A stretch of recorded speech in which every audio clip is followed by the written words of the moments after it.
SITയുടെ അന്വേഷണത്തിൽ കേന്ദ്ര സർക്കാരിൻ്റെ SITയുടെ അന്വേഷണത്തിൽ ബഹുമാനപ്പെട്ട ഹൈക്കോടതിയുടെ ഇടപെടൽ ഉണ്ടായിട്ടുണ്ടെങ്കിലും നിരീക്ഷണമുണ്ടെങ്കിലും സമ്മർദ്ദം SITക്ക് ഉണ്ട് എന്ന് പകൽ പോലെ വ്യക്തമാണ്. അത് മാധ്യമ റിപ്പോർട്ടുകളിൽ തന്നെ നമുക്ക് വ്യക്തമായ കാര്യമാണ്. SITയുടെ അന്വേഷണത്തിൽ അത് നമ്മുടെ കടകംപള്ളിയെ ചോദ്യം ചെയ്തു തന്നെ നമുക്ക് വ്യക്തമാണ്. അങ്ങനെ ബാക്കി എല്ലാവരും ചോദ്യം ചെയ്യുമ്പോൾ കൊട്ടിഘോഷിച്ച് മാധ്യമങ്ങളെ അറിയിച്ചു പോകുന്നവർ എന്തുകൊണ്ട് കടകംപള്ളിയെ ചോദ്യം ചെയ്തപ്പോൾ പുറം ലോകം അറിഞ്ഞില്ല? 3 ദിവസത്തിന് ശേഷമാണ് പുറം ലോകം അതറിയുന്നത്. അപ്പോൾ സ്വാഭാവികമായിട്ടും SITയുടെ മേൽ സമ്മർദ്ദമുണ്ട സ്ഥിതിക്ക് ഇതിന് ശാശ്വതമായൊരു പരിഹാരം ഞാൻ പറഞ്ഞില്ലേ. ഇത് മാത്രമല്ല, ദേവസ്വം ബോർഡ് ക്ഷേത്രങ്ങളിലെ മുഴുവൻ സ്വത്തുക്കളെ സംബന്ധിച്ച് ഓഡിറ്റ് നടത്തേണ്ടതായിട്ടുണ്ട്. ഇതൊരു വരുമാന മാർഗമായി കൊള്ളയായി കൊണ്ടുനടക്കുകയായിരുന്നു. മാത്രമല്ല, ഈ കമ്മ്യൂണിസ്റ്റ് പാർട്ടി നടത്തിയ 9 വർഷക്കാലത്തെ പറഞ്ഞു. അതിനു മുമ്പും നിങ്ങൾ എടുത്തൊന്ന് പരിശോധിച്ച് നോക്കി, ദേവസ്വം ബോർഡ് മെമ്പർമാരായിരുന്ന LDFിൻ്റെയും UDFിൻ്റെയും നേതാക്കളുടെ സാമ്പത്തിക അവസ്ഥയെക്കുറിച്ച് ഒന്ന് ആലോചിക്കും. ഇത് മാത്രമല്ല, ഈ 15 വർഷത്തിനിടയില്ല, കഴിഞ്ഞൊരു 30 വർഷത്തിനിടയിൽ കാലം മാറി മാറി വന്നിട്ടുള്ള ദേവസ്വം ബോർഡ് അംഗങ്ങൾ മനസ്സിലായില്ല, അതിനകത്ത് കൈക്കൂലി മേടിക്കാത്തവരൊക്കെ ഇപ്പോൾ അതിനകത്ത് നിന്ന് വിട്ട് ഇന്ന് BJPയിലുണ്ട്. ബാക്കി എല്ലാവരും അവരുടെ സാമ്പത്തിക സ്ഥിതി നിങ്ങൾ മാധ്യമങ്ങളൊന്ന് ഓഡിറ്റ് ചെയ്യും, നിങ്ങൾക്ക് മനസ്സിലാവും. അല്ല പ്രതിഷേധം ഇവിടെ ഇത് മാത്രമല്ല, ഞാൻ പറഞ്ഞില്ല, ഞാൻ പറഞ്ഞത് ഇത് മാത്രമല്ല പ്രശ്നം. നമ്മൾക്ക് കേരളത്തിൻ്റെ പൊതുസമൂഹം ചർച്ച ചെയ്യേണ്ട നിരവധി വിഷയങ്ങൾ BJP മുമ്പോട്ട് വെക്കുകയാണ്. അതിൽ പ്രധാനപ്പെട്ട കാര്യമെന്ന് പറയുന്നത് മതമാണ് പ്രശ്നമെന്ന് പറയുന്ന KM ഷാജിയെ വർഗീയവാദി എന്ന് വിളിക്കാത്തവർ ഇവിടെ സ്വന്തം സമുദായത്തിന് അർഹമായ പ്രാതിനിധ്യം കിട്ടുന്നില്ല എന്ന് പറയുന്ന വെള്ളാപ്പള്ളി നടേശനെയും സുകുമാരൻ നായരെയും അവർ വർഗീയവാദികളെന്ന് വിളിക്കുന്നു.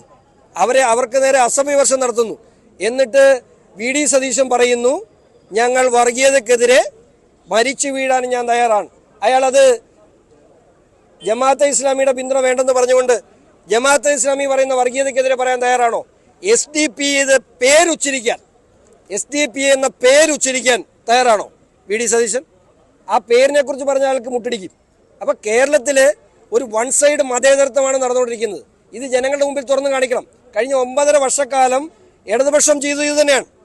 ഇടതുപക്ഷ ജനാധിപത്യ മുന്നണി നടത്തിയതും ഇതേ പ്രീണനമായിരുന്നു. ഇപ്പോൾ അവർ മറിച്ചൊരു പ്രീണനം നടത്താൻ ശ്രമിക്കുന്നു. എന്നിട്ട് ഇവിടുത്തെ ഭൂരിപക്ഷ സമുദായത്തിന്റെ കണ്ണിൽ പൊടിയിടാൻ ശ്രമിക്കുന്നു. ഇതൊക്കെ ബോധ്യമുള്ള ആളുകൾ, ഇവിടെ ബോധ്യമുള്ള സമുദായ നേതൃത്വം, ഇതൊക്കെ കണക്കുകൾ സഹിതം ഇവരൊക്കെ കഴിഞ്ഞ കാലങ്ങളിൽ എന്തു ചെയ്തു, ശബരിമല വിശ്വാസത്തെ തകർക്കാൻ അവരെന്തു ചെയ്തു എന്നുള്ളത് നിങ്ങൾക്കറിയാം. അപ്പോൾ ഇപ്പോൾ പിണറായി വിജയൻ അതിനെക്കുറിച്ച് മിണ്ടാത്തമില്ല, പിണറായി വിജയൻ അതിനെക്കുറിച്ച് പറയാനില്ല.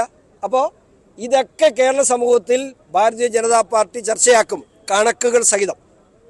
കോൺഗ്രസ് നേതാക്കൾക്ക് ഉണ്ണികൃഷ്ണൻ പോറ്റി പ്രധാന പ്രതിയായിട്ടുള്ള ബന്ധം ഉൾപ്പെടെയുള്ള കാര്യങ്ങളിലേക്ക് അന്വേഷണം വന്നു. സോണിയാഗാന്ധിയുടെ കൂടെയുള്ള ചിത്രങ്ങളടക്കം പുറത്തു വന്നു. അതിലേക്കൊന്നും അന്വേഷണം പോകാത്തൊരു സാഹചര്യം കൂടിയുണ്ടല്ലോ. അപ്പോൾ ഇത് ഇവർ തമ്മിലുള്ള ഒത്തുതീർപ്പാണോ? തീർച്ചയായിട്ടും. കാരണം നിയമസഭയ്ക്കുള്ളിൽ ഒരു പ്രകടനത്തിനപ്പുറത്തേക്ക് എന്തെങ്കിലും നിങ്ങൾ കണ്ടോ? നിയമസഭയ്ക്കുള്ളിലെ കോൺഗ്രസിന്റെ പ്രതിഷേധ പരിപാടികൾ ഒരു പ്രഹസനം മാത്രമാണ്. ഇങ്ങനെയാണോ ഒരു നല്ല സമരം നടത്തേണ്ടത്? അപ്പോൾ ഞാനൊരു ഉദാഹരണം പറയട്ടെ. ഈ പറയുന്ന കാലഘട്ടത്തിൽ എൻ്റെ അപ്പനൊന്ന് UDFിൻ്റെ MLA ആണ്. അദ്ദേഹം 3 പ്രാവശ്യമോ 4 പ്രാവശ്യമോ ചോദിച്ചപ്പോഴാണ് സോണിയാഗാന്ധിയുടെ അപ്പോയിൻമെൻറ്റ് കിട്ടിയത്.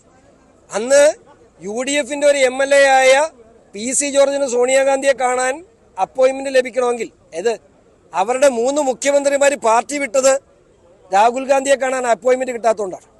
3 മുഖ്യമന്ത്രിമാരെ അപ്പോയിൻമെൻറ്റ് വിളിച്ചു വരുത്തിയിട്ട് അവരെ അവമാനിച്ചുകൊണ്ടാണ് 3 മുഖ്യമന്ത്രിമാർ അവരുടെ പാർട്ടി വിട്ടത്. അങ്ങനെയുള്ള സോണിയാഗാന്ധിയെയും രാഹുൽ ഗാന്ധിയെയും ഇത്ര നല്ല ആക്സസിൽ കയറി കാണാൻ പോറ്റിക്ക് കഴിഞ്ഞു എന്നുണ്ടെങ്കിൽ ഇവർ കൂട്ടുപ്രതികളാണ് എന്നുള്ള കാര്യത്തിൽ ആർക്കൊരു സംശയം വേണ്ട. അത് സോണിയാഗാന്ധിയുടെ ബന്ധുക്കൾ ഉൾപ്പെടെയുള്ള ആളുകളിലേക്ക് അന്വേഷണം പോകണം. EDയുടെ റെയ്ഡ് നടക്കുമ്പോൾ EDയുടെ വിശദാംശങ്ങൾ പുറത്തു വരട്ടെ, അതിനെ സംബന്ധിച്ച് അന്വേഷണം നടക്കട്ടെ, അതിനെ സംബന്ധിച്ച് ചോദ്യം ചെയ്യൽ നടക്കട്ടെ, സാമ്പത്തിക സ്രോതസ്സുകൾ അന്വേഷിക്കട്ടെ. ഒരു സംശയം വേണ്ട, ഇത് നിങ്ങൾ ചിന്തിക്കാത്ത തലത്തിലേക്ക് എത്തും. കാരണം നമ്മളൊന്നും കരുതുന്നതല്ല ആൻറ്റിക് ബിസിനസ്സും അതുപോലെ ടെമ്പിൾ ഓർണമെന്റ്സ് ഉൾപ്പെടെയുള്ള ഇതിൻ്റെ മൂല്യം നിർണ്ണയിക്കാൻ കഴിയാത്തതാണ്. ഏതൊക്കെ അമ്പലങ്ങളിൽ നിന്നും ഏതൊക്കെ ക്ഷേത്രങ്ങളിൽ നിന്നും കാണാതെ പോയിട്ടുണ്ടോ എന്ന് സമഗ്രമായ അന്വേഷണത്തോടെ മാത്രമേ പുറത്തു വരൂ. ഈ കാര്യങ്ങളൊക്കെ ബഹുമാനപ്പെട്ട പ്രധാനമന്ത്രിക്ക് ബോധ്യമുണ്ട് എന്നാണ് ഞങ്ങൾ വിശ്വസിക്കുന്നത്. അതുകൊണ്ട് വളരെ ശക്തമായ അന്വേഷണം കേരളത്തിൽ നടക്കുമെന്ന് BJP പ്രതീക്ഷിക്കുന്നു. കൂടുതൽ വാർത്തകൾക്ക് News 18 Keralam YouTube channel subscribe ചെയ്യുക.